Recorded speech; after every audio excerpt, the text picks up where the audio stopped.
Lee Jordan, a great guy. He was the leader of all the kids. He was the backbone to the Takoma Park Boys Club. In the beginning, the Boys and Girls Club was mainly black. Yes, but he had a way of breaking that barrier.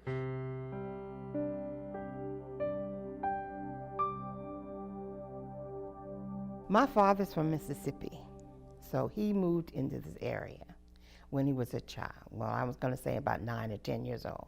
His whole family moved up here from Mississippi, and him and his father built homes right behind this church. He was very prominent in the church Parker Memorial. He was the founder of the Black Boys and Girls Club, and from Takoma Junior High School, and Sam Abbott, and all of them knowed him. He could have been the mayor of Takoma Park really at one time. He was a janitor. He was the head custodian at the Takoma Park Junior High School. At the time, that was the name. And he also worked at Blair, also. He loved his job. He did it well. Here was a gentleman that, quote unquote, he was a custodian, okay? Some people want to say janitor of the school, Takoma Park. And you know how sometimes that stigma, there's stigmas that sometimes go with that, good and bad.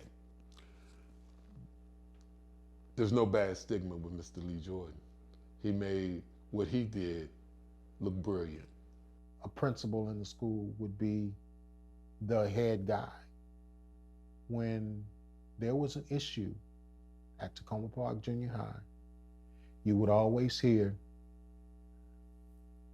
"Mr. Jordan, can you please come to the office?" Mr. Jordan was the one who handled the problems for the principal. People will say, well, he must have been a teacher because that's the way he conducted himself. He must have been the government, the city government, because they were very fond of him and they called upon him a lot. But he was just a janitor, a very humble man. And he made it look in the sense that there's nothing wrong with what I do. It's honest, it's a good living, and I can support my family, and I can support not even just my kids, my grandkids, and I can also have a house put a roof over my head. So he changed the narrative. Lee Jordan, I mean, I've talked to people now who Lee Jordan coached. He was the athletic director of the world of Takoma Park. It was kind of like two boys clubs in a way, some for blacks, some for whites, depends on who the coach was, you know. But it worked out, But Mr. Lee bridged that gap, you know, and brought it together. You know? White people started to come out and getting involved in the Boys and Girls Club. At some point, you thought whites in Takoma Park back then, they just tolerated you. That's a bad word. Somebody tolerate you? Then you started, you know, playing with white guys, and it just grew from that. And later on, the white boys started coming with us because really to a point, we were the best. We were the best. Mr. Lee Jordan, in his house, in his basement, he must have had over 1,000 trophies in there that we won over the years. If you couldn't get there, he'll shove you in his car. He had the station wagon and the tailgate would be down and we'd be hanging off the back of it just to be stuff us. He'd get us to games, to those who couldn't make it to games, or parents who had cars but parents were working and couldn't get their kids to the game. He did it. He would make 2 trips, 3 trips, whatever it took. Mr. Lee would come around and he had this station wagon and he would pick us all up, take us up to Takoma Junior High School, and he would open up the gym. And, you know, we would all, this was a couple of nights during the week, and he would pick us up and we would play, and then he'd drop us all home, right at our doors. So who's gonna let this 190-pound kid play and the 6'1" and to some people to look like a man. And it was a few of us like that. It just wasn't happening. So he started a football team where we all could play. And so what he did, since we couldn't get into the regular league, he would schedule games with other teams that were already in leagues. So we were a big athletic family, okay? I stayed mostly with my mother because she wasn't into that. But he worked a lot, and then he coached. So he wasn't there a lot, but his presence was always known in the house. He was the head of our household, okay? My mom ran the house, but he was the head of the household, you know? He opened up his home 2 to 3 times a week. So it was not just me, but just about everybody in the Geneva Avenue, Ritchie Avenue, and Oswego Avenue. Every kid on that block, on those blocks, would come to his house. We would go down in his basement, and we would sit and get our work done. A great guy, very dedicated, very committed to assuring that all the kids, he was like a father, a grandfather to them. He had a lot of understanding about the kids who grew up with single mothers. Were there many families like that with single mother families in the community? There were, I guess maybe you could say, kind of half and half.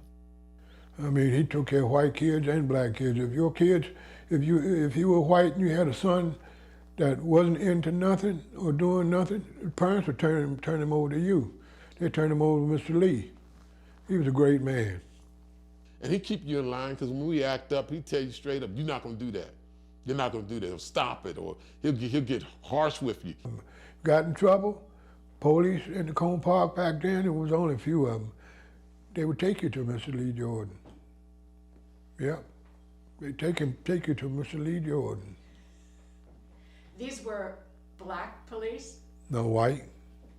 Mr. Lee was trying to show to us too. I'm not Uncle Tom. I'm just, I'm an ordinary man just like you. But I believe in doing it with love. Kind of, and that's what Martin Luther King tried to do. Remember, he was trying to teach everybody nonviolence. You can't just be fighting just to fight just because you're upset and mad. And we didn't want to hear that, because when '68, when he was killed, I'll never forget that day when he was killed. I was with my mom. My mom was just in tears. I was trying to console her. She was just stunned. And I'll never forget it, when the riots broke out in Detroit and around here in D.C., it was hell on wheels around here. And white folks weren't coming out their houses even around here. Whites used to walk up and down Ritchie Avenue to get to the bus stop on Piney Branch Road back then. Doing that was right. There's not one white man tried to come down, and he didn't successfully make it. I mean, people were upset. I'll never forget, we were gonna go downtown. National Guard was right all along Eastern Avenue and Carroll Avenue, right along there. And we're letting you cross that D.C. line, because we tried to, me and some friends. They had their bayonets out, their bayonets were on their rifles. Y'all going back home. They had choice words for you, but we don't need to say what they were. Mm-hmm. Was Lee Jordan in the picture then, at the time? Oh, yeah. What was his, what role did he play when a lot of assassinated? just people well, it's hard to understand. So he would say to us, we don't need to be doing that. We don't need to riot. We don't need to burn up and tear down what we've already tried to build up. That was not him. That was not him. Those influences transferred to the young folk, And did it resonate to every child? No. But did it probably help most children? Yes. So what do you think was the legacy or the lessons that he taught you as a kid that he left you with? To be a man. That's what he did. Everyone that he dealt with, they became a man. There's a scripture that says, what are you willing to die for? He died for humanity. That's what he did. He gave his soul just what God wanted him to do to humanity. That's what Mr. Jordan did. That's exactly what he did.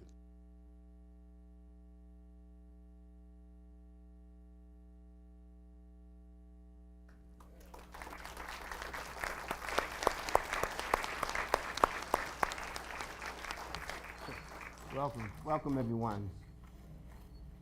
What a great video. I see Mr. Ricks here. Thanks for being here. And thanks to all the elected officials that are here. I understand that Mayor Kate Stewart is here. Yes. Terry Siemens, I think I saw you. Yes, very good. Casey Kostwick, here too. And Cindy DiBala. Very good. Thank you for coming. And I understand there's another event you might have to leave, but you might want to send a proxy to that one. This is where you want to be. So thank you all for coming, everyone. My name is Gaynell Catherine, and we're here to celebrate Lee Jordan Day. This program is brought to you by what we're calling the African American, am I on the mic? The African American Oral History Initiative, or group, or team. And we're under the historic Takoma. And we give a great round of applause for the support of Diane Cohn, who has helped us tremendously.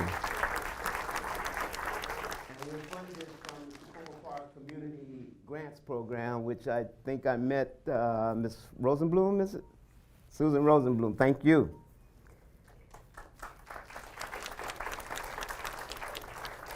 So the African American Oral History Group has a larger mission, and it's to research the history of African American communities in Takoma Park. Let me see if this is.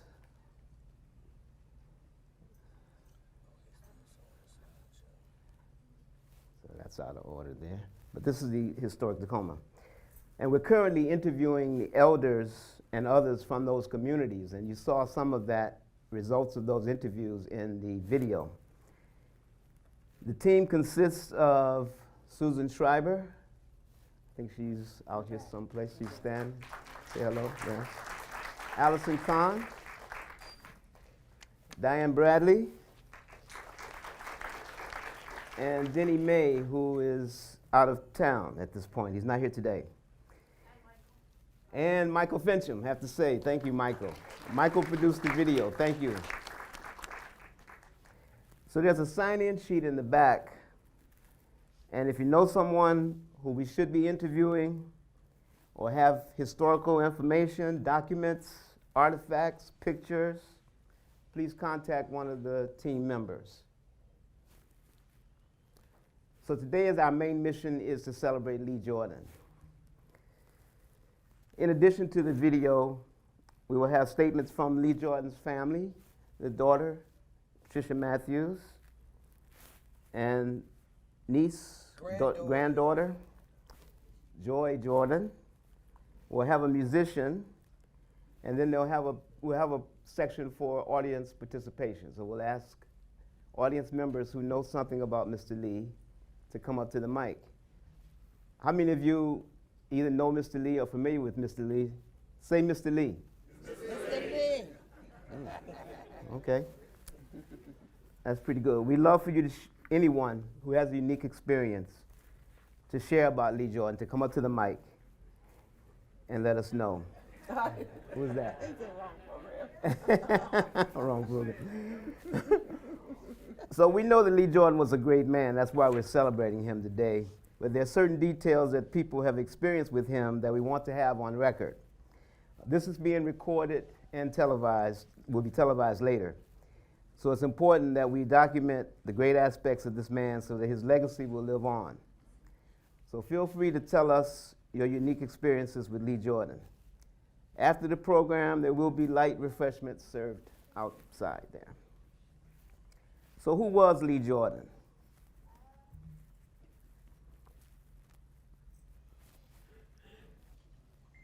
this is the wrong slide here. This is out of order.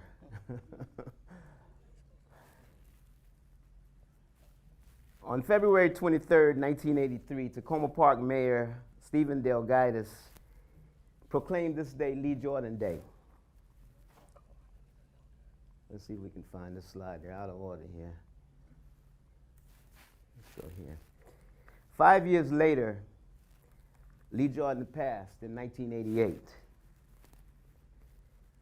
On this day, to the day, February 23rd. So we're hoping this celebration will begin a tradition of celebrating Lee Jordan Day on February 23rd. So hopefully this is the beginning. On March 19, 2006, Lee Jordan was inducted into the Montgomery County Civil Rights Hall of Fame in recognition of his role as a mentor and coach and for his tireless efforts to organize sports for all children regardless of race, gender, or ability, and greatly enriching the community. On September 15, 2013, the rededication of Lee Jordan Field occurred, and 2 new interpretive panels were unveiled. The field was first named in his honor in 1981. In 1937, Lee Jordan founded the Takoma Park Boys and Girls Club. In 1978, Lee Jordan and Mayor Sam Abbott made the suggestion to hold the first Takoma Park Folk Festival on Lee Jordan Field.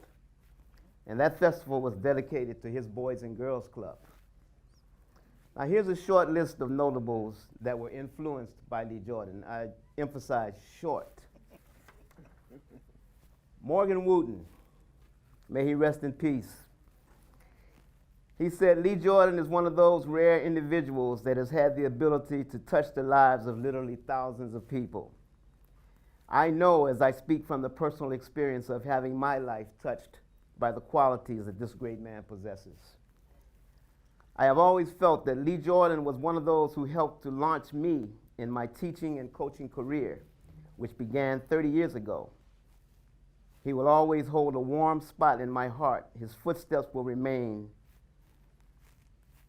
in the sports sands of time. Sonny Jackson, Major League Baseball player, was handpicked by Mr. Lee to be the first black athlete to play for Blair High School. He led Blair High School's basketball, football, and baseball teams. He was also the first black athlete to be offered a scholarship to the University of Maryland, which he turned down to play professional baseball with the Houston Astros. Steve Barber, Major League pitcher with the Baltimore Orioles, attended the Takoma Boys Club and Blair High. Celebrity actress Goldie Hawn. Everybody knows Goldie Hawn. Who Lee Jordan taught to ride a bicycle. She was a graduate of Blair High. And on this picture, she autographed saying that, Lee, you're my sunshine. Steve Francis, also known as Stevie Franchise, a 3-time NBA All-Star, was influenced by Lee Jordan, mainly through Tony Langley. And before we get to Pat Matthews and the family, I want to read a statement sent in by Tony Langley, who wasn't able to be here. He starts, good afternoon. Thank you for reaching out to me to reflect on my remembrances of Mr. Lee Jordan. I am truly humbled by the honor. I had known Mr. Lee for several years before I began coaching for the Takoma Park Boys and Girls Club in 1982 while working for the Takoma Park Recreation Department. During that time, Mr. Lee was always there to help those in need, including the youth in the community. When I started coaching, Mr. Lee was very supportive with advice and guidance. On many occasions, he would give me coaching strategies and techniques which I still apply to this day. During my first year as a volunteer coach, Mr. Lee even asked me to coach a baseball team. I knew nothing about baseball. But Mr. Lee, even at his advanced age, attended every game and helped me with coaching and how to manage the pitchers. Wow. We even made the playoffs. One of my lasting memories of Mr. Lee was in the fall of 1987, when even in declining health, he would use his walker to travel across the field, appropriately named Lee Jordan Field, as we conducted football practice and asked if we needed anything. Imagine that, still trying to give assistance to those in need. I have been blessed during my lifetime to have had several role models and mentors, and I include Mr. Lee among them. His love, wisdom, leadership, and guidance has certainly had a positive impact on my life, and I thank God for the experience. Tony Langley.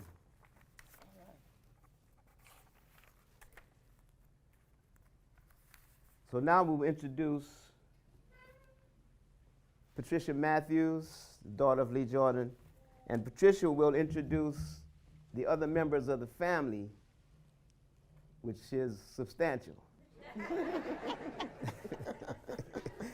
And please stand, members of the family, stand as she introduces you, and we can see exactly how many there are here. Good afternoon. Good afternoon, everyone. Can you hear me? All right, there you go. Thank you so much for coming out to help us to celebrate this today. My family. I think I'm going to do that first. Can my family stand up? Family, stand up. Get up, stand. All the family. All the family. All the family. All right. Now, keep standing, keep standing. If you feel like you're an honorary member of Lee Jordan's family, please stand up. Stand up, there you go, stand up. See? Thank you very much. Have a seat.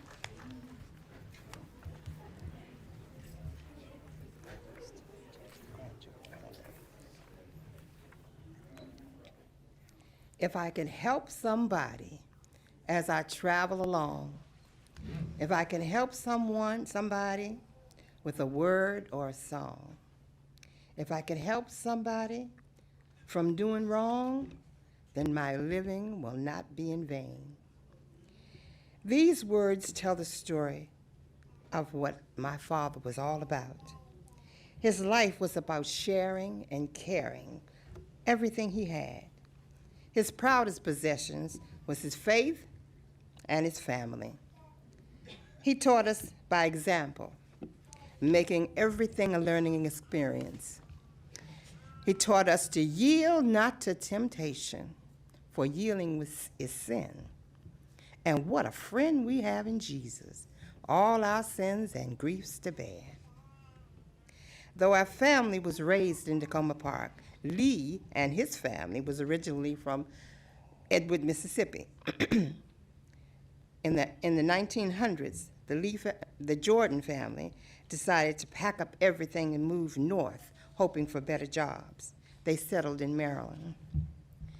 William and Flay Jordan, which is Lee's parents, decided to live in Takoma Park, where they purchased a parcel of land and built a home to accommodate their family.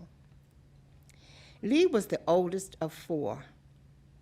He had two brothers, Cleveland and Leonard, and a sister named Flora. There were no black schools for them to attend in Maryland, so they went to school in Washington, D.C. Lee stopped attending school in 8th grade to help out with his family income. After several years, he met and he married Helen Warren, still living in the land that they purchased. Him and his father built 2 more homes, one for his family and one for his sister's family. Lee's family started to grow. He had 2 sons, Maurice and Lee Jr., and 2 daughters, Dolores and Eudora. While working 2 jobs to take care of his family, he still had time for church and community concerns. He was a deacon at Parker Memorial Baptist Church and later a trustee.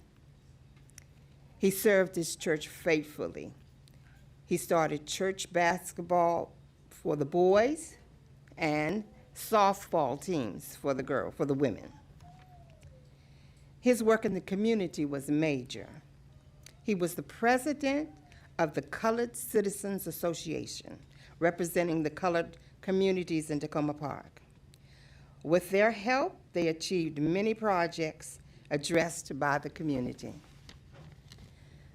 Out of the many accomplishments was fighting for our neighborhood playground for our children.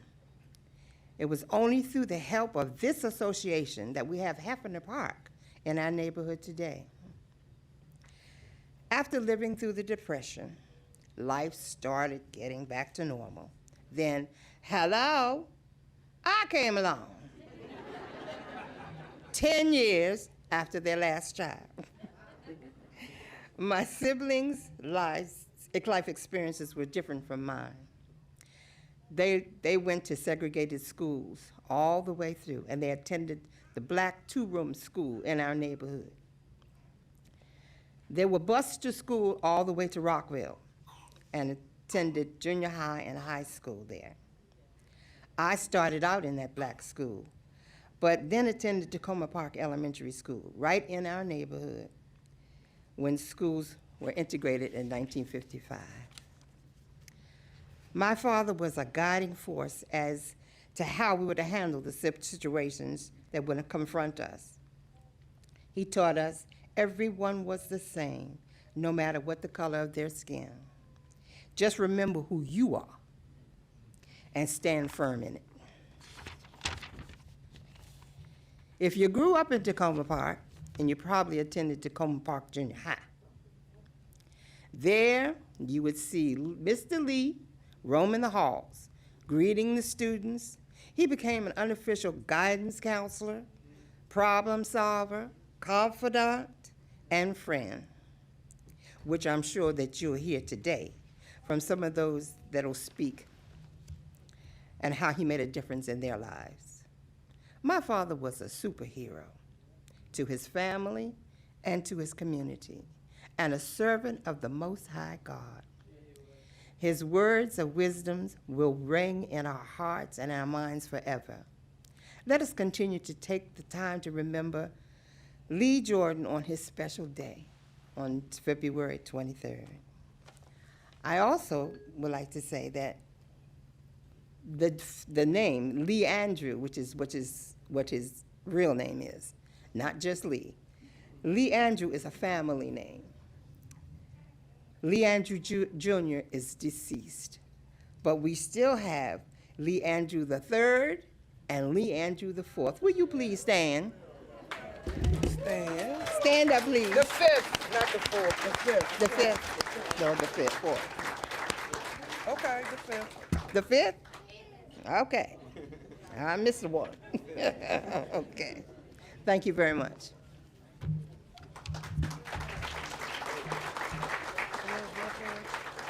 So now we'll hear from Joy Jordan. Okay.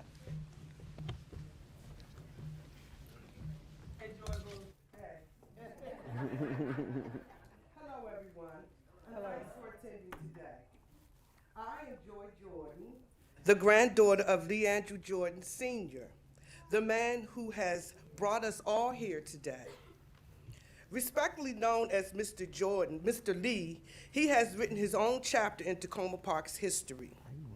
I am proud to say my grandfather had the biggest heart of anyone I've ever known, ever met, and I still have yet to meet his match. He showed his love by adopting me and my 3 siblings, taking us into his home when our father, Lee Andrew Jordan Jr., passed in a house fire in 1967. He didn't hesitate or have to be persuaded to have his children in his household, and we will always be grateful for that. Mr. Lee had many passions, mostly sports related. And he also founded Takoma Park Boys and Girls Club, as you heard earlier. But his hobby was gardening. Mr. Lee was an advanced gardener.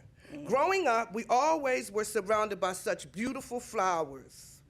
Azaleas, rose bushes, gardenias, touch-me-nots, an apple tree, and a peach tree, and many more.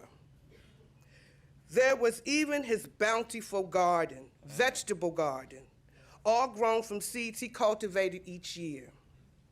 But the most flourishing flowers he tended were his grandchildren he raised. And for that, we are forever thankful to him. And Takoma Park should be too. Okay? So I would like my siblings to stand, please. That would be Lee Andrew Jordan, the third, Doreen Jordan, and Sandy Jordan, and myself, Joy Jordan. And now I would like our siblings, our children to stand up. Our children to stand up. And then we have some great-grandchildren. I would like them to stand up. Yes. So this is Lee Jordan's legacy. Thank you very much. Thank you.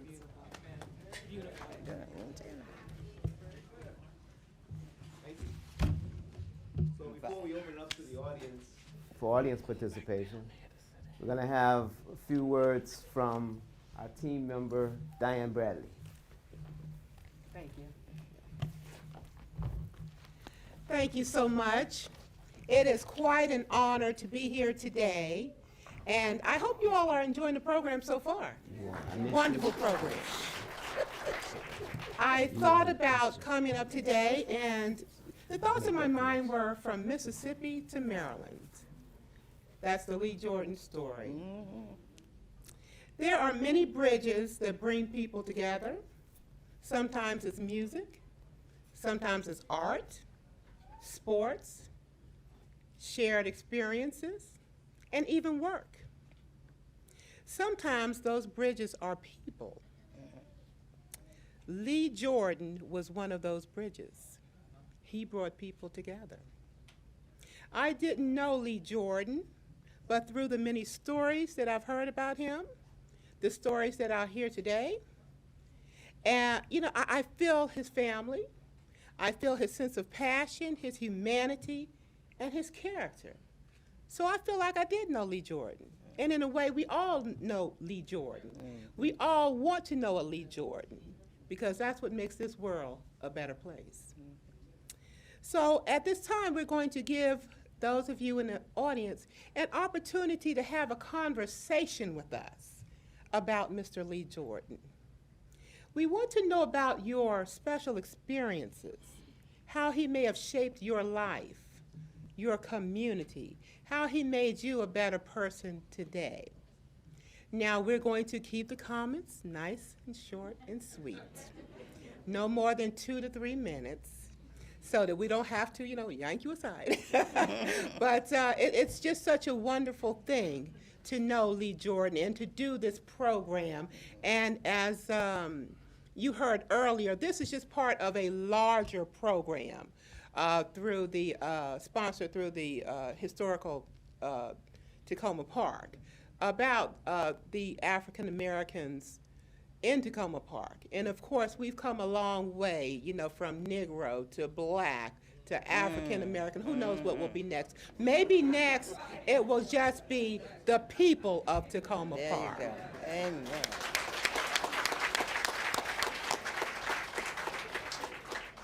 Now, what we're going to do, we have 2 mics in the aisles. We would like 3 at each mic, and I'll call you from left to right, but just to come up and say a few words about Takoma Park and about Lee Jordan. And I'm especially interested, too, in what you would want the newcomers to Takoma Park to know about Takoma Park, about Lee Jordan. Because a lot of times people move into our neighborhoods, and we've noticed this. We see a lot of movement, a lot of new people. They don't know Takoma Park. They just know what it is today. So let's help all of those people understand who we are So yes, if you want to come up to the mic.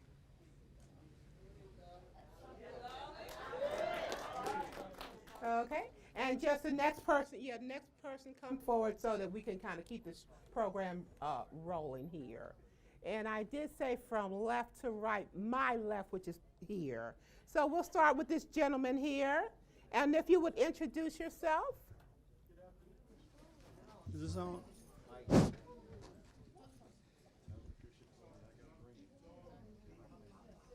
it on? Good afternoon. Good afternoon. My name is Otis Matthews, one of Lee Jordan's son-in-laws, the last one that's alive. I had the pleasure of meeting Mr. Jordan when I was just a little one.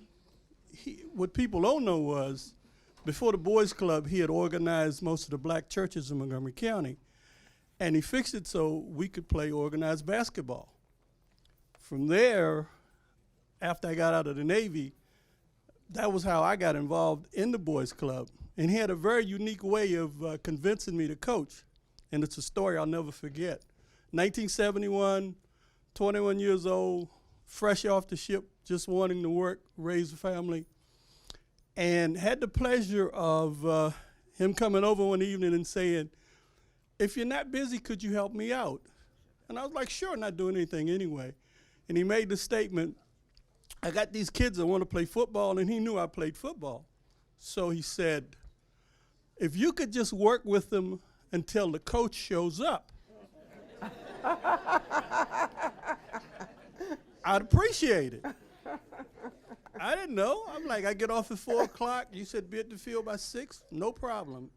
This went on for a couple of weeks. By the third week, he had come over and said, "Don't worry, the coach is still a little busy, but you're doing a good job with them. I see you've got them organized. They appear to know what they're doing. And all of these boxes on the field are the equipment. Can you help these kids get dressed?" Now, these were 7, 8, and 9-year-old young men, and most of them had never played organized football before, and sure, we spent the next 2 days doing that. Well, didn't figure out what was really happening to me until at the end of the season. Thank God we went undefeated, didn't lose a game. And he kind of looked at me and smiled, and he said, "Great job, Coach."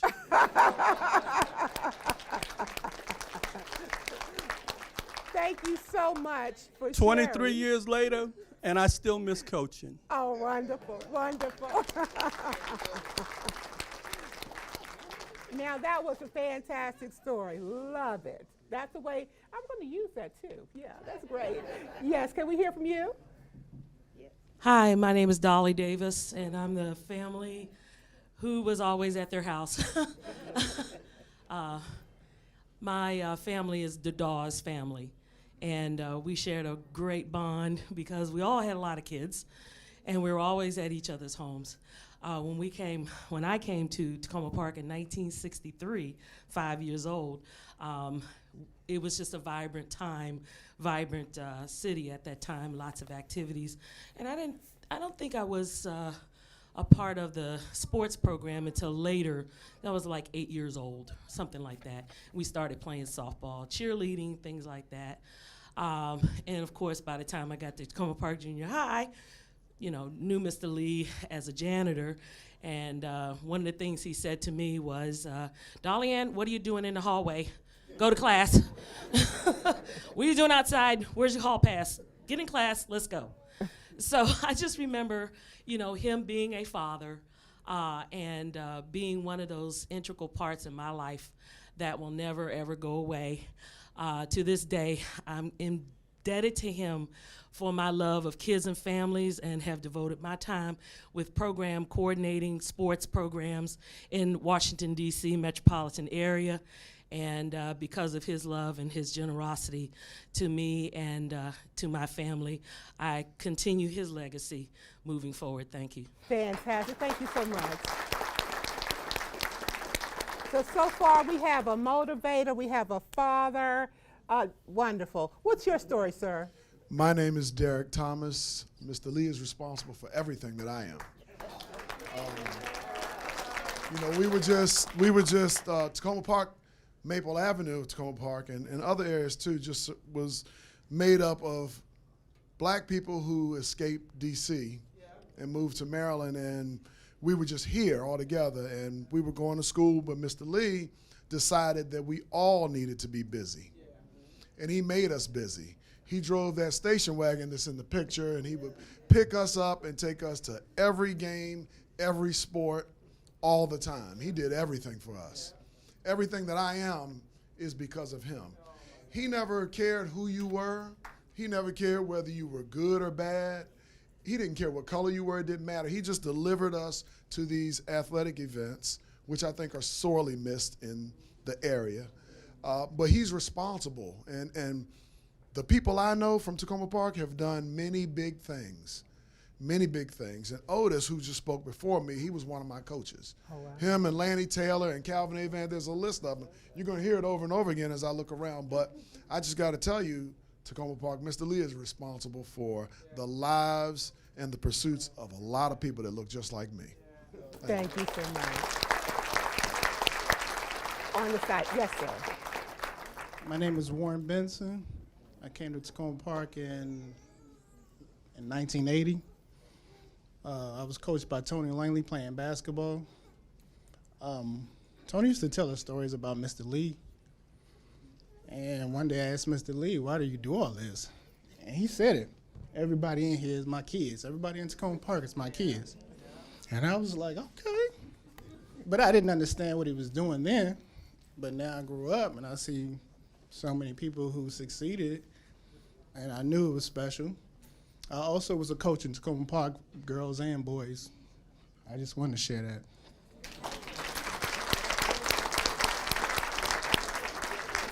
So one thing that we can definitely take away from this about Takoma Park is that we are family regardless of whether we're blood related. So that's definitely something that Mr. Lee brought. Yes? When he said that, what Mr. Lee said was, you are all my children, or what you said? All of these are my children. I can remember in church when my father got up to pray. When he prayed, after he prayed, it wasn't a dry eye in the house. Why? Because of one line in particular. Bless my children and my neighbor's children. Yes, sir. First, I'd like to say good afternoon, everyone. My name is Zachary Macklin. I moved to Takoma Park with my mom and my 7 brothers and sisters in 1971. That's better, that's better. I was one of them kids. That's all right. That's all right. We understand. It's all right, man. So was I. Just get yourself together. You got it. You got it. Tell him what it was. Tell him who it was. I was one of them kids that the police took to Mr. Lee. All right. Not on one occasion, not on 2 occasions, or quite a few occasions. I didn't have a father growing up. The father I looked up to was my oldest brother, Todd, and Mr. Lee. I used to run into Mr. Lee in the hallways of Takoma Park Junior High School, skipping class. And my mother was a school teacher. Oh my gosh. Oh my goodness. And Mr. Lee used to see me and say, Zach, don't make me call your mother. Oh. And unfortunately, I got in trouble a couple of times. And they sent me to a reform school over in Laurel, Maryland called Cedar Knoll. And my brother Todd Macklin, who was very close with Mr. Lee, we didn't have a father, so that's what it was. So he went to Mr. Lee. And no one knows this. Mr. Lee showed up to my house with my mother and came to Cedar Knoll Detention Center to get me out. All right.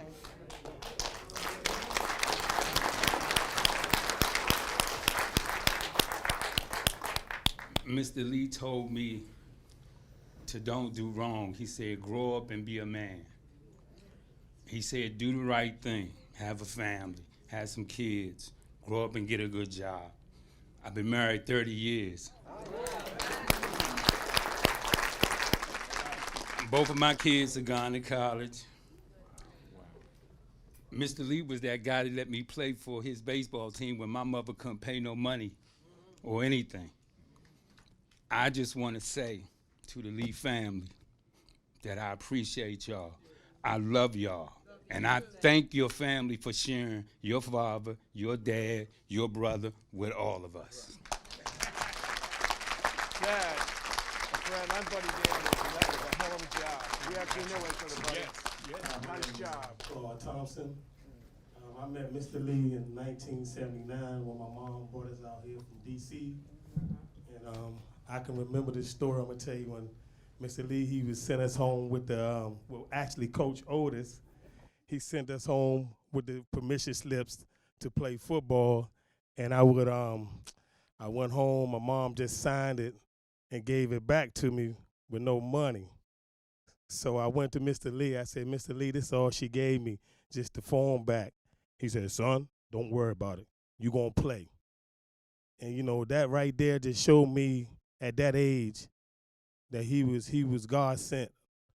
I tell people every day, next to my mother giving birth to me, Mr. Lee was the next best thing that ever happened to me in my life. Mr. Lee, he inspired me. And I tell people every day the love I have for my community, I say Maple Avenue with no hesitation. No hesitation. The passion I have to help the young brothers behind me is all because of Mr. Lee. And now I have a son. I pray to God that I can give him some of what Mr. Lee gave me. He's a great man. I love you, Mr. Lee. Rest in peace.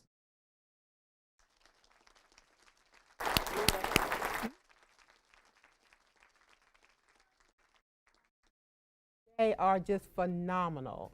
I think we're all being touched by what Mr. Lee represented. And if you could also let us know about the community at the time when you were growing up. What was going on? What were the race relations like? Please share that as well as you talk about Mr. Lee and your experience, sir. Well, first you got to give me an hour.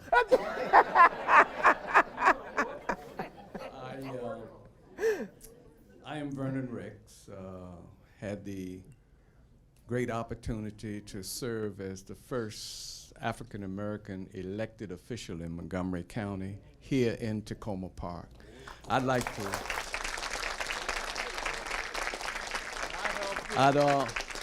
I'd also like to recognize one who served with me, Jennifer Saloma. Yeah. Takoma Park I came into Takoma Park, I moved in 1968. And the headlines of the paper in 1970 or so said that with the influx of blacks and Hispanics, Takoma Park was going down the tubes.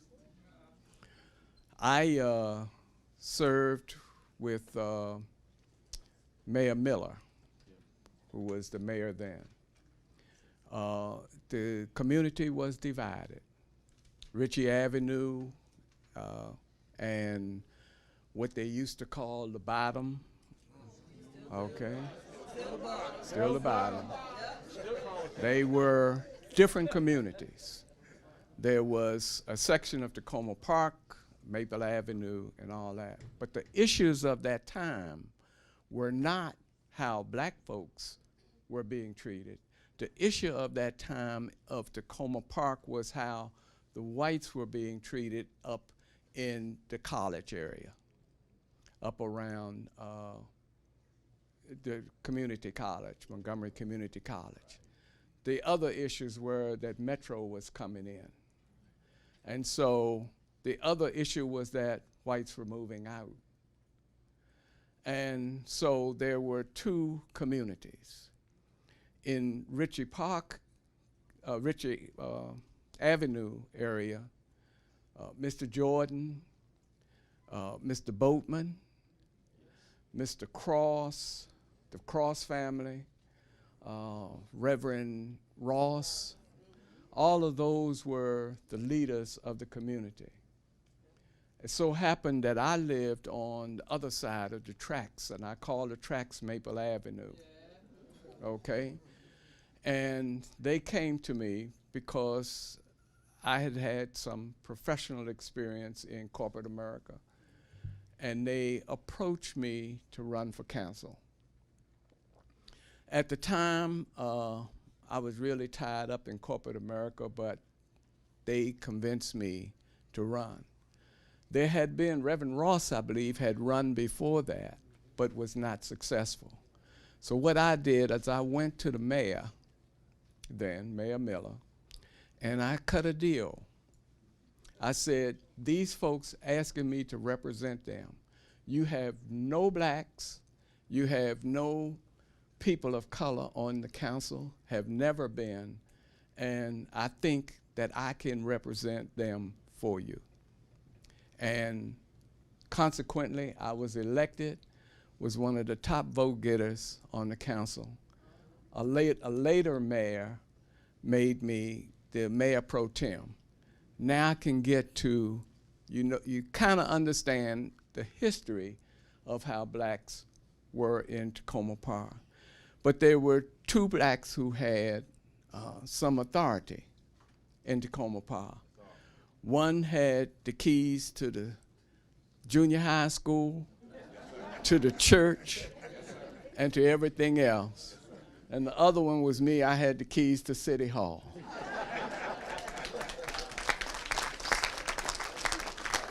And so the mayor of Ritchie Avenue and that side of the tracks and I had to work together, and we did very closely.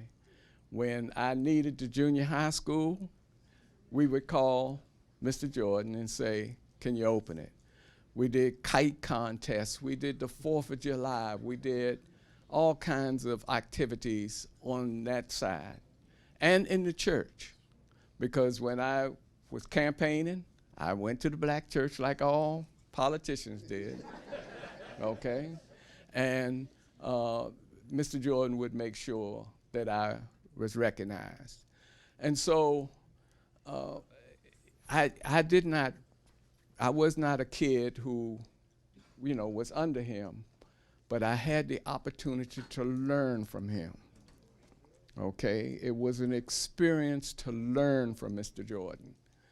And so, like I said, I would need an hour to talk about him, but I won't do it.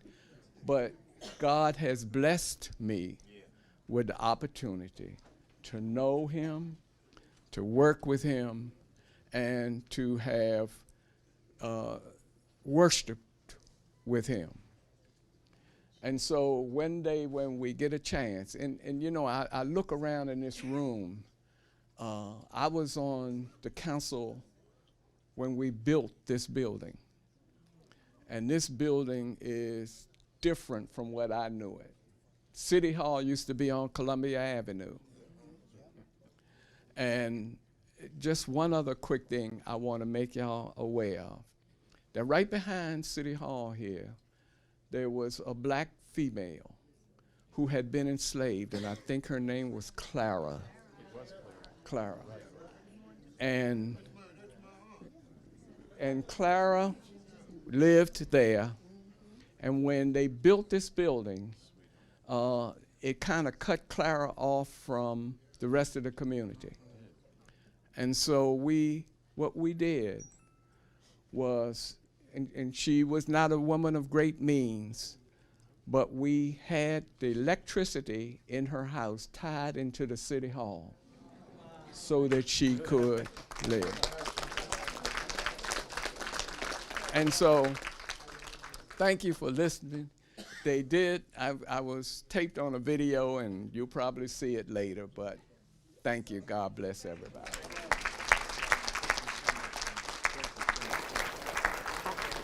And you know, I know that you can go on and on and on about these stories, and we are going to have a time to do that. I'm looking forward to meeting with some of you all as the rest of the team is, so we can get these stories from all of you all who remember Hefner Park or remember the colored playground and things like that. Sir, what do you have to share with us this afternoon? Okay, my name is Lester Barry. I've known Mr. Lee since I was 8 years of age. And he was like a mentor to me. I had no father around. I would go to him and talk to him. I'm left-handed. We had no left-hand mitts, so I had to use a right-hand mitt to catch the ball. You're looking at the only left-handed third baseman, because there was no others. But I've known him since like a baby, and we sang in the church and all of this up there. But he never would tell you you can't do. He'd always say, come over, I'm gonna show you something. And he would show, I tried to pitch. He tried to show me how to pitch. Right hand, but I'm left-handed, so my ball would curve the opposite way all the time. But and Steve Barber, he would come here every summer from the baseball Orioles, and we'd beat him every summer. He could not beat us.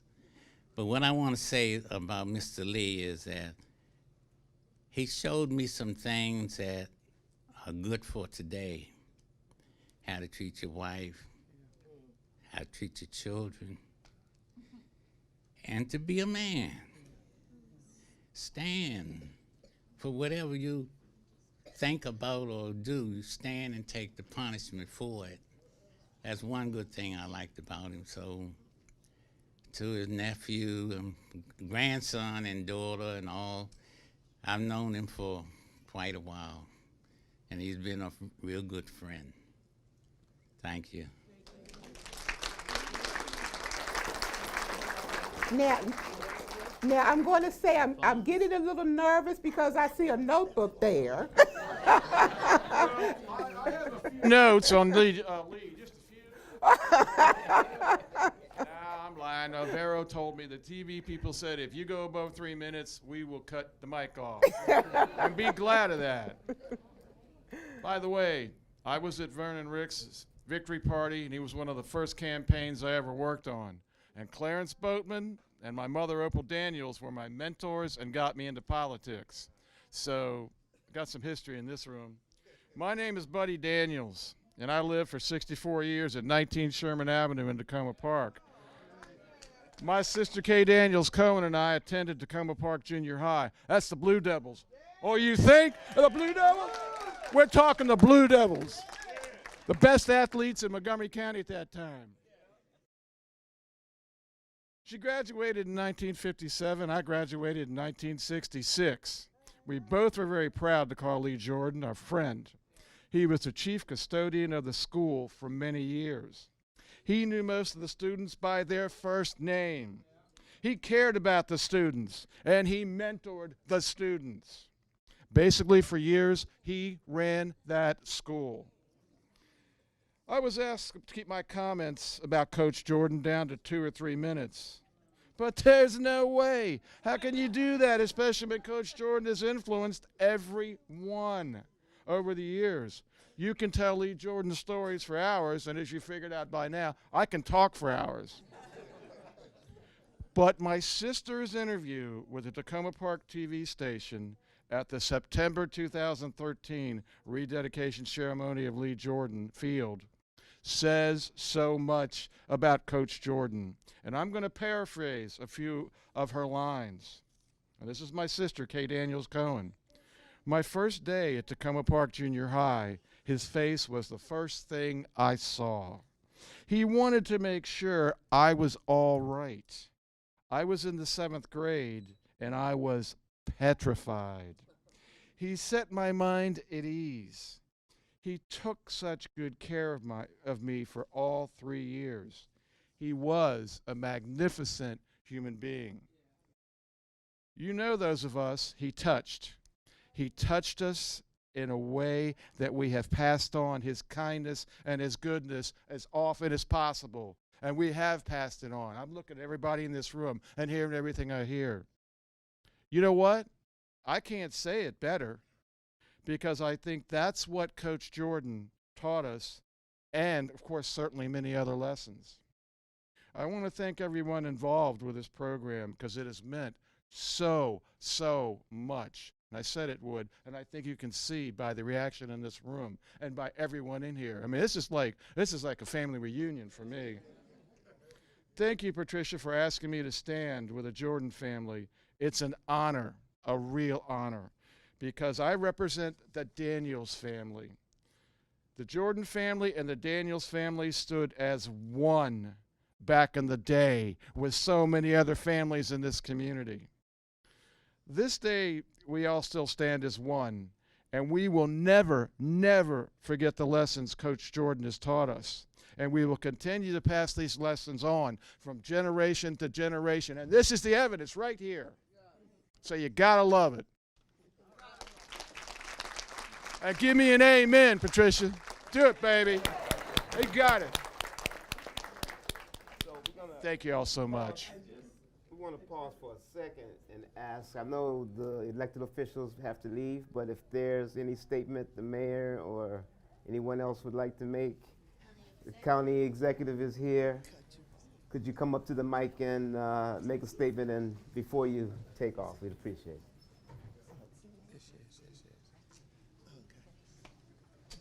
Mark, you want to go? Oh, all right. Thank you so much for this, and thank you everyone for coming.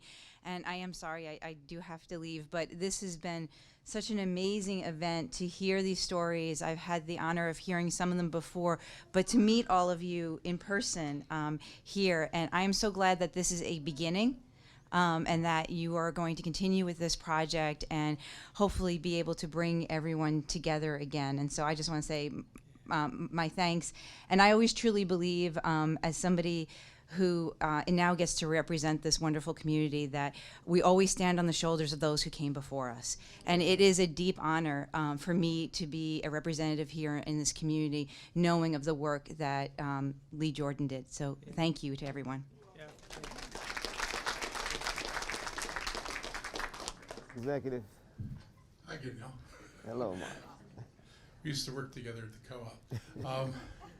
So I've been here in Takoma Park since about 1980, and I got elected to the city council here in '87. I ran in '81 but didn't win. And in between '81 and '87, I was involved in tenant organizing and community organizing, and I got to know Lee. And I got to know his work in the community, and when I got elected in '87, it was an honor to meet him as an elected official. He was a real force, and he was somebody you had to talk to, and he's somebody who had like his ear in the community in a way that not everybody did. I remember him and Clarence really well. Those folks could talk to you for a long time about things that they thought could change, and they'd seen a lot of change, and they had a long history to tell us about. And so I'm really, it's nice to be here at an event that honors him. It's really fitting because he's a real Takoma Park hero. He really made a difference here for lots of children. My kids went to a different school. They didn't go down here. They went to Rolling Terrace. But we knew him from the community, and I knew him from the community, and I just think that he was a really powerful force. Made a difference here, is remembered by lots of people here, as you can see by the folks here in the room today. And I just wanted to add my thoughts and my remembrance to this gathering. And thank you for doing this.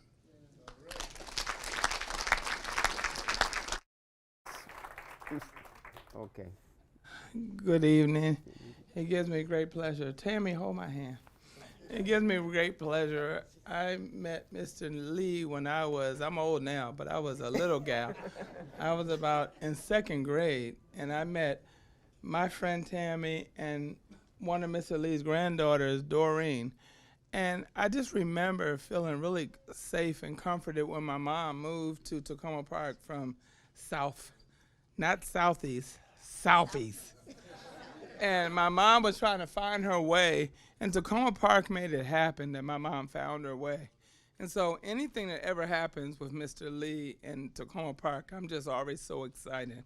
I don't know why my voice and why I feel like you may have an issue. But anyway, I just thank God for Mr. Lee. And he was so, I went from elementary school with Tammy and my sister Doreen to our junior high school or whatever, that thing they were doing with middle school, right? Mm-hmm.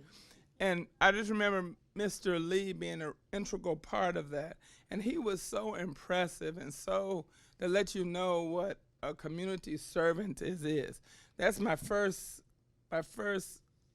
experience with what a servant leader is. Because Mr. Lee these boys were these crazy dudes we went to school with. Where y'all? Are y'all here? Some of y'all. They would mess with Mr. Lee because he had a bald head. And they would give him the blues. And all I remember thinking was, why aren't you killing them and like making them go home and be suspended? But Mr. Lee never did. He would just be like, y'all don't touch my head and leave me alone. But he was such a blessing. And it's just an honor for me to be a part of a community. So when we left, and I was a little kid in elementary school, when we left, and when I grew up the whole way in Takoma Park, and Mr. Lee was a big part of that. And anytime I hear anyone talk about Mr. Lee, it just takes me to another place because he was an amazing man. Like when he would get so mad about them boys. Where them boys ain't here? Mark, you ain't here. They would be so wrong. They would like smooch his head. Where y'all? You were one of them? Y'all need some punishment. Because they would give him the blues, and I'd be like, Mr. Lee, but he did not care. They were just, but anyway. So it's just my pleasure, and it makes me stand, because if I couldn't stand, it would make me think that, he was just my heart. I could say a bunch, but it's not what it is. Thank you, Tam. Thank you, Mr. Lee. Thank you. And it's good to know that he was indeed a safety net for a community that maybe not been as caring as it could have been at that time. Yes, may we hear from you? We're almost ready to wrap it up and move on. Short. Thank you. Hello, everyone. Patricia. I'm Jennifer Saloma. I live on Maple Avenue. What I wanted to say is, during some of the years that Mr. Lee Jordan was the head custodian at Takoma Park Junior High School, I went to school there. He was there every day, working and teaching by example. I remember him as a kind and friendly and encouraging presence, and you can imagine how welcome that is to a young teenager in all the hourly ups and downs of the school day. But there was something so much more. He was able to convey with a very few words, perhaps just a look. You see this look? Or a gesture, that he saw you and that you mattered and your behavior and the decisions that you made mattered, not just to you, but to him and to the community that we lived in. I think this is one of the hardest things to do for young teenagers. And he succeeded so wonderfully because he taught by example. Even knowing then virtually nothing about what he had been through or what his daily challenges were, you could look at him and just know, you just knew this is a person to look up to. Through faith and strength and wonderfully solid good character, he lifted up the place where he worked and lived and raised his family. He built something here that lives to this day, and I think it's wonderful to remember and to celebrate him and to keep it going. And it was my privilege to know him just a little. It's been my pleasure to tell you so and to thank you for sharing him with us.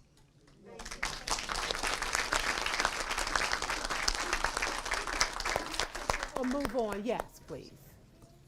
Yes, we're going to go through. Hello, my name is Karen Artis, and I grew up in Takoma Park. Joy, who spoke earlier, is one of my best friends in the whole wide world, and I love her dearly. And I want to say that when I met my family, my mother was very sick. And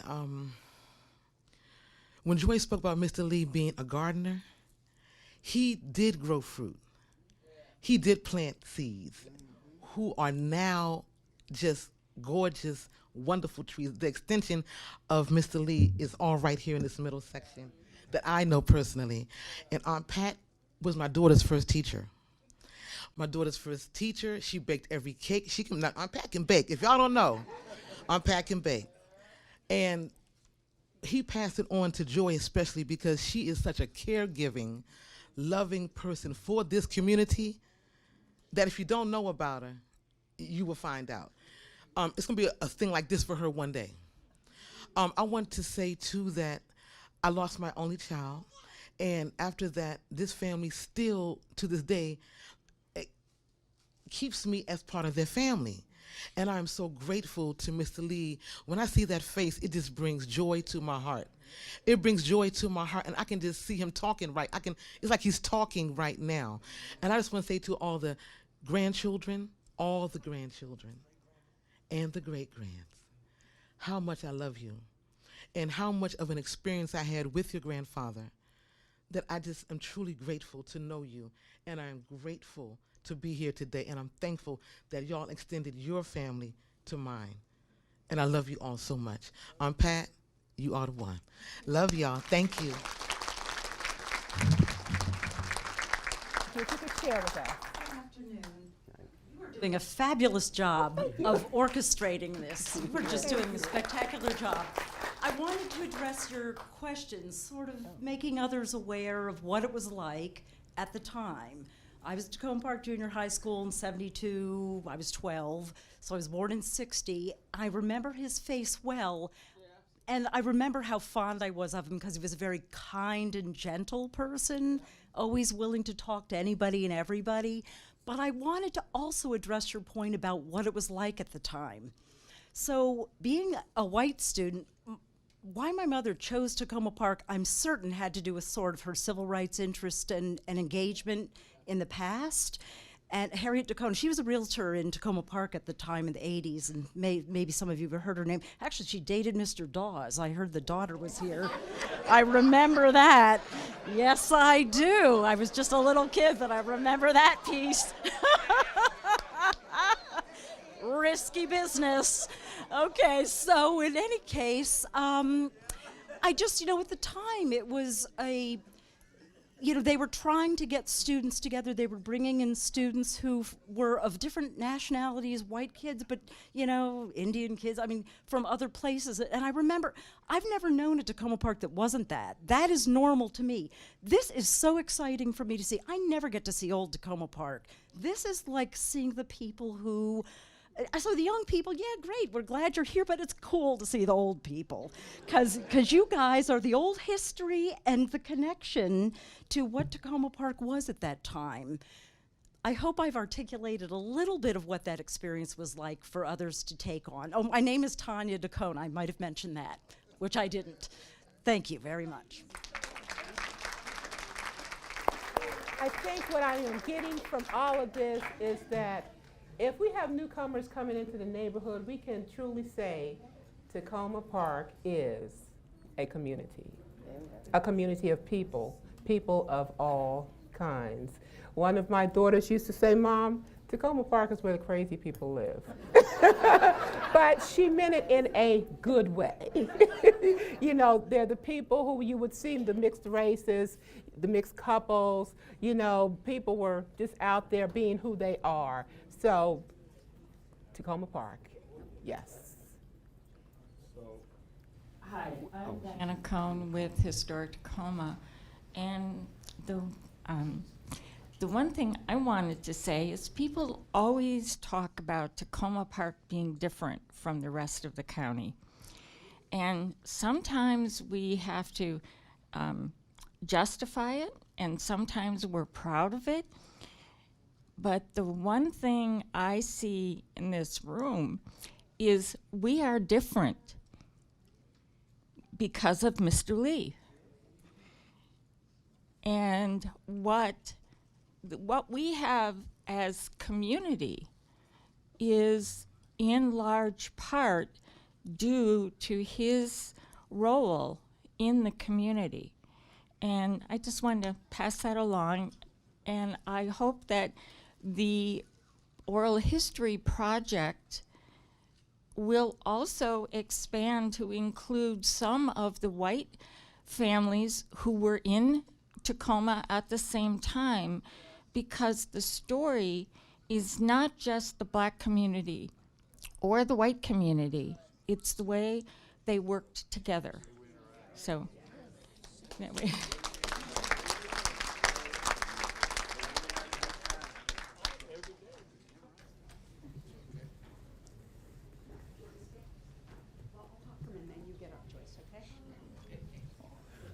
We have to hear from the Siemens, as you know, because they're a very important part of this story in their own way. I'm Susan Schreiber, and I have been privileged to work on this project over the last 6 months. And one of the great gifts has been sitting in on the interviews. And as much as people have talked about how wonderful Lee Jordan was, there hasn't been a lot of discussion necessarily about what wasn't here, the problems that were in the background and many times in the foreground. And this is one of the reasons he was so important. For instance, Pat Matthews, I remember telling us that she would walk down Ritchie Avenue, which of course was not paved, and Lee Jordan in the late 40s was constantly going to the city government and saying the road has to be graded, there need to be street lights, we got too many vagrants up here. But I do remember that she said when she was about 8 years old, and she said, you know, before I was about 8, I was going to the black school. I really didn't think of myself as black because I was in this very protected community, this wonderful, strong community. But she said, I went down one day, I walked down Ritchie Avenue, and I turned right onto Maple, where they were building the Franklin Apartments. And somebody came up to me, I don't know if it was a security guard or someone else, and said, little girl, you can't be here. Black people are not allowed to be on this sidewalk. And there was so much of that. The colored playground, and by the way, the committee that was part of the Citizens Association that really pushed it, in fact, Lester Barry's aunt, Lucille, was one of the original committee members and very involved in that. She's still alive at a great age. They were unanimous in saying the playground, which they did not call the colored playground, the city called it the colored playground.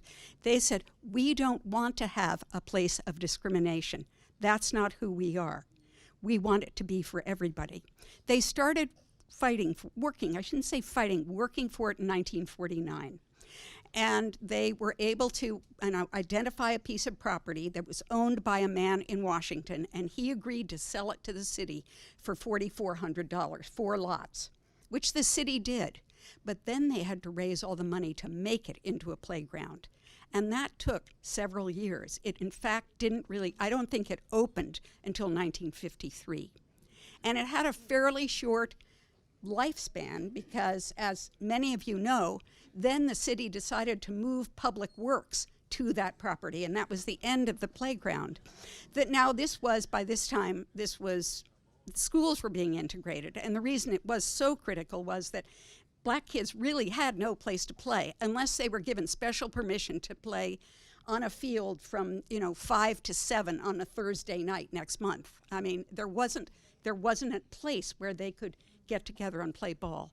And Lee Jordan was very involved in that. And at the same time, they were sowing the seeds, planning for a recreation center, which took them it took 10 years to make that happen. And I'd love to hear, maybe today or at another time, people talk about, I know that there were dances held there. Sometimes there were dances organized by parents, and they weren't exactly the dances everybody wanted to be doing, but it was a center, and it became a center for African Americans all around this part of Montgomery County. So when we talk about how we're different, there was something special, and it had a lot to do with his leadership. But I think it's important to elevate, certainly for people like me, those stories as well. This is what it was like. And this is why his work, starting in the late 30s, was so important. And one more little story that we heard, it was from our interview with Pete Reddix, who's standing back there. We were at the homecoming picnic last June that the communication staff, that John and others came and filmed. And we did an interview with him. We did an interview much longer later, but the thing that I remember from what he said is, he said, you know, when we started going to the white school, it really was tough. They didn't welcome us, and I don't know if they called you names or tripped you in the halls or whatever it was, but clearly it was not comfortable. And then he said, but then they found out we were athletes. And there, everything started to change. And so that's just another way of thinking about why the work that Lee Jordan did had a broad impact in the community, both for white kids and for black kids. So thanks for everybody for being here today and for all you've contributed. Thank you, Susan. And before you make your comments, I would just like to remind you, we are going to have a sign-up sheet in the back where the refreshments are. Please, black, white, whatever, sign that sheet. If you want to be interviewed, if you have some stories, please sign that sheet so we can get in touch with you, because again, this is about the entire community.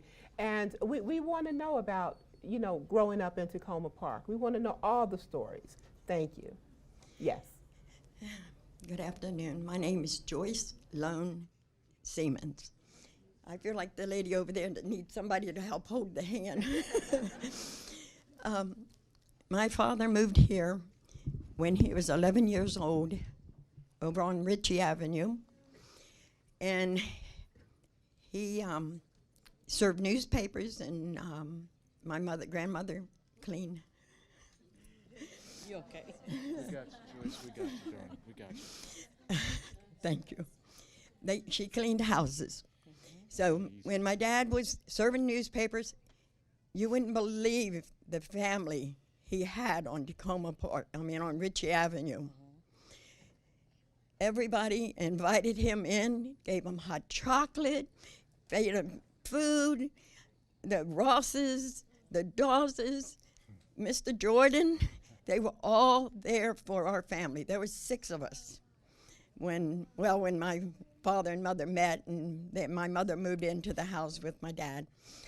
So anyway, I just want to say, I didn't find a problem. I didn't know there was a difference. My parents never said, oh, look at those black people, or, you know, it's hey, look at our neighbors. Let's go play. Let's go have fun together. And we did. My brothers went down, played horseshoes. They played on the football teams, the baseball teams. I don't know when, you know, maybe it was Ritchie Avenue that made it so special. I don't know, but I just feel that. Joyce said it was Geneva. It's Geneva. It was Geneva. Well, it was. It was Takoma, Geneva. That's what Ritchie Citizens, when they had Ritchie Citizens, that was the organization that, you know. My father was one of the first members of the Ritchie Citizens. He was the only white guy that was welcome to come to Ritchie Citizens. And then he ended up becoming the president of Ritchie Citizens because he was a doer. He cared about people. He did their plumbing. If anybody needed anything done, my father was there for them. Everybody that knows the Loans will tell you so, that, you know, if you needed it, he gave it to you. Did you pay him? No. My mother said, Bill, if you would let me run your books, we would be a millionaire. But my dad said, money isn't everything, honey. Money isn't everything. So the love I feel on Ritchie Avenue, I don't want it to ever change. Everybody on Ritchie Avenue knew everybody. And when there was problems with when Martin Luther King Jr. died, I wasn't afraid. The people on our block had our backs. They were like, "Are you kidding? You are family. You know, don't be afraid." And we wasn't. My brothers, like I said, we were one big happy family. I went to school with Patty. I remember walking down the hallway one day, and I said, "Hi, Patty, hi, what you doing?" And they go, "Shh, shh." I said, "What? Don't talk to them." I said, "Don't talk to who?" "Don't talk to them." I said, "Are you kidding? They're my friends, they're my family." You know, I didn't know anything. And I'm proud. I am proud to be a Takoma Park resident. And I love it. My husband, I love him. He serves the people just as well as my dad did. My dad got him involved in the president of Richie Citizens. Then he had talked to him, and come on, you got to run for the council. You got to give these people support. They need your support. So that's what he did. So all I want to do is thank you all. And I'm very nervous, but I'm proud to be part of Patty's family. Hell yes. Gaynell, thank you so much for all these beautiful comments. Thank you, thank you. Wow. Oh, you got one more here. Yeah, you got time for one more? One more. I was going to do it anyway. You know, I being that I am he was my grandfather, okay? And I love the fact that everybody's saying great things about him, but I'm just ashamed y'all don't remember the newsletters and how he forced us to deliver those newsletters all over Takoma Park. I mean, how do y'all not remember that? You know, hey, you're volunteered. I talked to your father, and he said that you could do this. Oh my goodness, the tags, UNICEF. Oh yeah, you played ball. Guess what you're doing? You're delivering these, and every month he would get everybody together. But the big thing about that was he was not just a sayer; he was a doer, and he led by example. Because that green station wagon would be weighted down, bumper dragging, with newsletters in it. And you know, it's funny. I even remember my father. Same thing. The brown Galaxy 500. That was a car. That was a car back then. But it was just amazing. He would pull up. Go ahead and put these in the back of your car. I'll take this half and you take that half. And I'm thinking, oh, good. I can duck them both. And not deliver OJ. God, okay. But yet again, anything that he had us do, he was doing first. You know, I mean, literally even taking the bundles off, walking up the doors as slow as he moved to deliver. Setting the example, setting the bar high, not letting anybody know that you can't do anything you've put your mind to. And if nothing else, that's the biggest thing that I take from him. That no matter what shape, size, color you were, if you put God and 100% into it, that's all you needed. That's all you needed. And that's all he's done his whole entire life.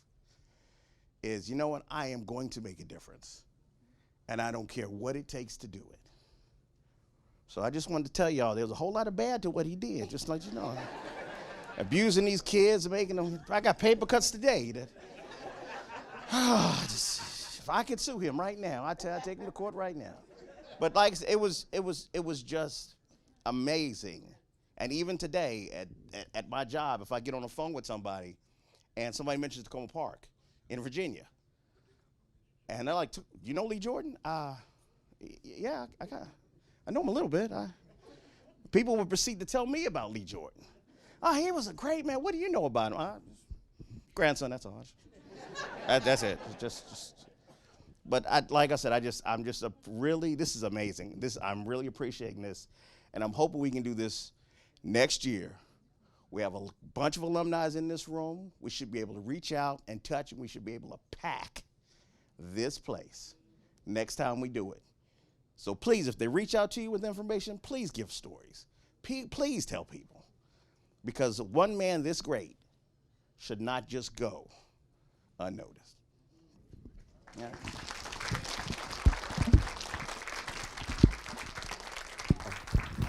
Thanks for all the stories. I didn't bring any tissue. So emotional. Thank you, thank you, thank you. Anyone else? Mr. Siemens, did you want to speak or say anything? Okay. Your wife speaks for you. Very good.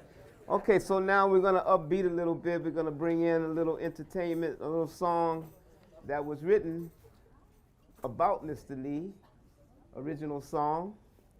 And we're going to have it performed by Mark Francis Nickens.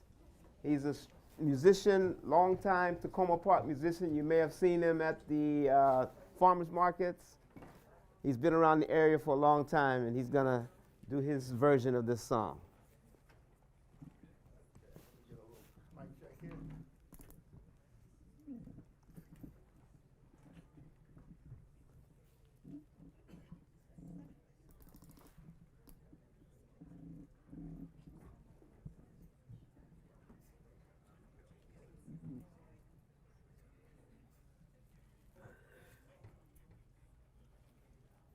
How we doing up there, Mr. Soundman? Check. Check. Can y'all hear me? All right. All right, here we go, folks.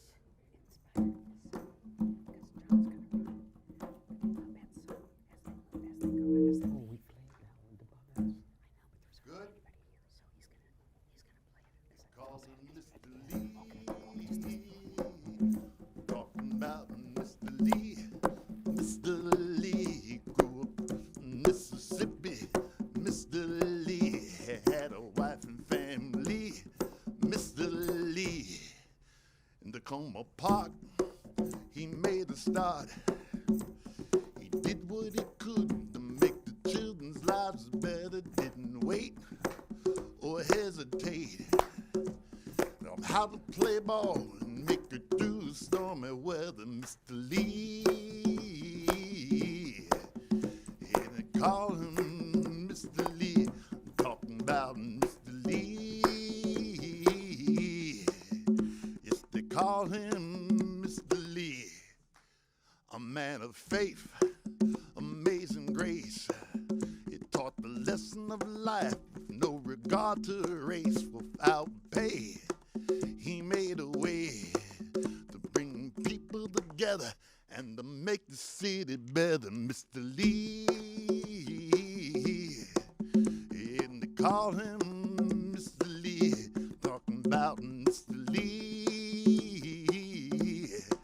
Yes, they call him Mr. Lee. A legend in time, strong legacy. He will never be forgotten, and our hearts will always be his work. Don't ever stop talking. His name was Mr. Lee Andrew Jordan. Sing along. 2, 3. Mr. Lee. Yeah, called him Mr. Lee. Mr. Lee. Yes, they called him Mr. Lee. Everybody. Mr. Lee. Yes, they called him Mr. Lee. I'm talking Mr. Lee. Yes, they call him Mr. Lee.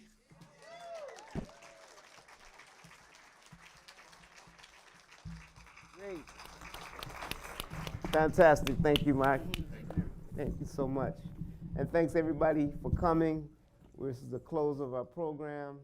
We're going to end up with another song. Everybody's as you're leaving, the song will be playing.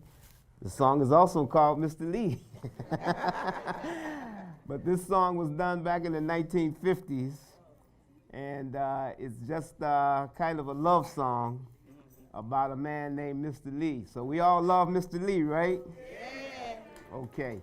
So we thank you all for coming, and enjoy the refreshments outside and mingle and talk to anyone. And don't forget to sign up. Thank you for coming.